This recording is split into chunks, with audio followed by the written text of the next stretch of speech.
Is Pep Guardiola under pressure? The question we asked today on Numbers Don't Lie, powered by Sofascore. Welcome into our studio alongside Michael Lahoud. I'm Chris Wittyngham. And Michael, we saw a performance from Manchester City at the weekend that was frankly diabolical. They were soundly beaten by Manchester United by 2-0. How were they stymied in that game? We'll get to the numbers in a second, but they were just dominated from start to finish. Yeah, I saw a difference between two sides. For Manchester United, it was a side that was playing for respect. For Manchester City, they were playing for points, but they looked like they were in fourth gear and never got out of it.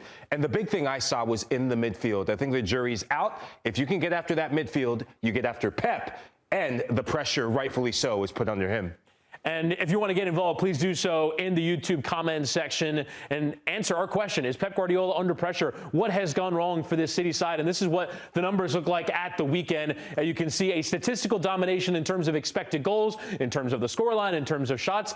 The possession, though, was in the favor of Manchester City. Was this just sort of toothless possession from City in the game? In my opinion, right now in the modern game, possession is the most overrated thing with ice cream and all that other stuff, right? I hate ice cream. You hate ice cream? Yeah, certain types of ice cream. But with regard to this stat, all the numbers there, 68% possession, but shots on target in the second half of that Manchester derby, Manchester City didn't have a single shot on target. That is unacceptable for a side trying to pursue a Premier League title.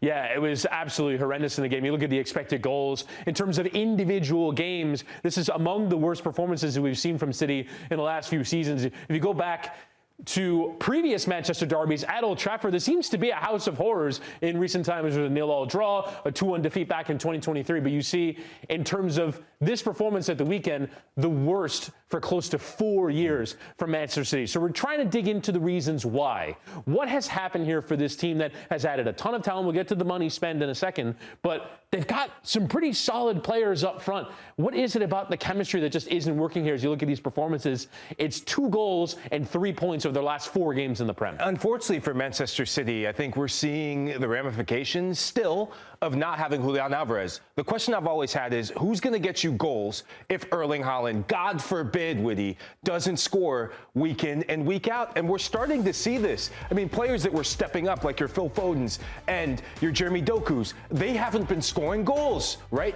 for the citizens. So we're seeing that in the last 4 matches, and now we are going to have to ask even deeper questions, because if this keeps up, City are going to go from trying to compete for a Premier League title to maybe competing just to get in the Champions League. Only 2 goals over a 4-game period. This is the second time that's happened to a Guardiola team. I think in the overall, you're making the right point, though, which is this is an era of transition where you remember, obviously, the City teams of having Ederson in goal and Kyle Walker at right back and John Stones at center back and Rodri was dominating the midfield and Bernardo Silva and David Silva and Leroy Sané. The new sets of players that have come in each line have not quite filled that void, have not really turned into top-level goal scorers, and all of a sudden the team becomes a little bit reliant on Erling Haaland from a goal-scoring point of view. Let's take a look at some of the goal-scoring statistics for this City side under Pep Guardiola, and you see at the beginning, they're soaring, scoring tons of goals. But these last 2 seasons, Lahoud, where they've struggled, you're at roughly around 2 goals a game. In the case of last season, under 2 goals per game. These are worrying signs. It has gotten worse. Yeah, oftentimes history repeats itself, right? This is Pep's first season. The big thing and the big issue with Manchester City was Kun Aguero was scoring goals. Kevin De Bruyne was getting goals, but Raheem Sterling had his lowest goal-scoring season, and City got 3rd place. You go to this season where they make the Champions League final. It's the COVID year. Kun Aguero missed 19 games that season because of COVID, because of knee injury, hamstring injuries, and Kevin De Bruyne puts his team on his back. I think we're seeing the same thing of not having enough goal scorers around Erling Haaland. That's why I say you see the lowest goal scoring outputs for Manchester City have led to a lot of the same issues we're seeing this season from the supporting cast. Now, at the beginning of the season, Erling Haaland was on absolute fire, scoring tons of goals. But you look in recent times, those goals have dried up. Over the course of his last 7 games in all competitions, it is just 1 goal, a goal in that game against Brighton that they drew. If you look at his Sofascore rating over the course of this period, starts the season absolutely fantastically well, is still maintaining a good level, but so far in January, it has not been anywhere near good enough. This is probably the greatest goal scorer alongside Kylian Mbappe, maybe Harry Kane as well, of Bayern in the modern game. Why isn't he scoring goals? Why isn't he even getting chances in a game like this? I think it's down to the movement of the crew that's in and around him. And I think also Manchester City, you go back to when he broke the record, right? Kevin De Bruyne was lobbing in early service. You get to the Manchester derby, and Erling Haaland, yes, the touches in the box, we've seen this. I'm not concerned about 14 touches because I've seen him take 14, 15 touches and score a hat trick. It's this number here, 0 shots on target, didn't have a single shot on target or really involved in anything in the first half of the derby. That is a massive worry. Yeah, and you look at the statistical pace over the course of the first 18 games of the season. Again, absolutely stunning. Over a goal per game. Expected goals in roughly that territory, but also taking his chances. You look at the last 4 games. A quarter of a goal per game, essentially. He is underperforming his XG, and he is still missing big chances at a higher rate. I guess you could maybe say this early part of the season was unsustainable, but I think what we're seeing right now is a level of performance that's not near good enough. But I think moving on to the next point in all of this is the amount of spend that Manchester City have had over the course of this period. We're seeing a team that is spending a ton of money in the transfer window. On day of recording, they've had another center back in Mark Gay to try and add and bolster to this core, but it's close to $500 million over the course of the last calendar year, going back to the start of the January transfer window. We look at over the course of his entire time that Guardiola has been at City, no manager has come even close to the amount of money that he spent. Obviously, he's the one continuous manager over the course of this period, but over €2 billion compared to Arteta at Arsenal, who's at just over $1 billion. Eddie Howe at Arsenal. Arne Slot has only just started and spent a lot of money in this summer window, but Guardiola has been given all the resources you could possibly want as a manager, and yet right now, these players that have come in have just not really delivered. Let's look at the notable purchases over the course of this period. Antoine Semenyo has only just arrived, but Omar Marmoush came in for over $70 million. Not been amazing. Tijani Reinders is figuring it out. Kusanov might be a disappointment, I think we can say at this point after about a year.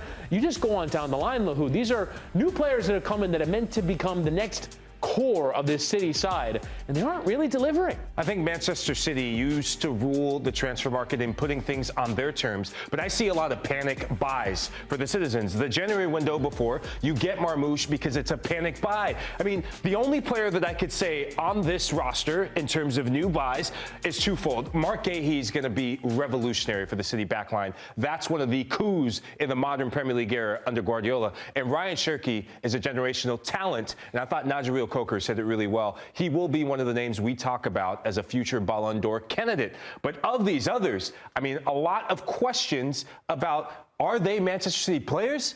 I don't think some of these players are. Well, I think we're talking about Gahey right now, obviously, because he signs today. But I think we have talked about some of these other players as, Ait Nouri is a need at left back. You plug him in, and all of a sudden, he's a fit. So Gahey, who comes in, obviously, with a great reputation from Palace, just won an FA Cup, could have gone to Liverpool in the summer. Instead, now he plays for Man City.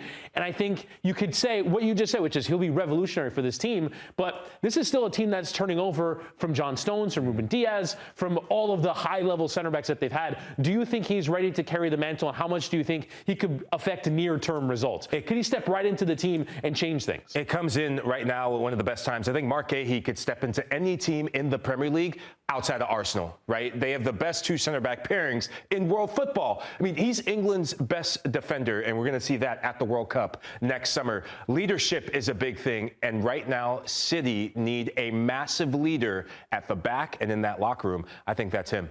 This club measures itself by the major trophies. They're 7 points off the pace in the Premier League, but now on the eve of Champions League match day 7 in the league phase, we're asking, can this team get it done in the Champions League? Currently sitting in 4th in the league phase. Obviously, you see that transfer expenditure right up there with all the other teams in that top 8, but we see Arsenal going incredibly well in Europe. We see Bayern and PSG. We know the level of strength that they have.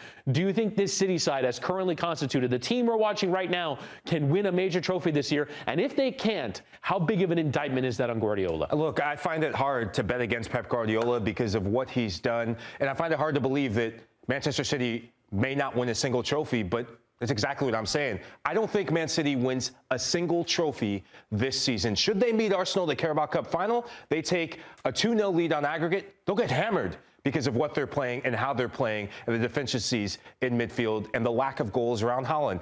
I'm made to be proven wrong, but the jury's still out. Yeah, it could be a difficult season for Manchester City. And again, get involved in the YouTube comments. What is going wrong with the citizens at the moment? That's a question we're asking here on Numbers Don't Lie.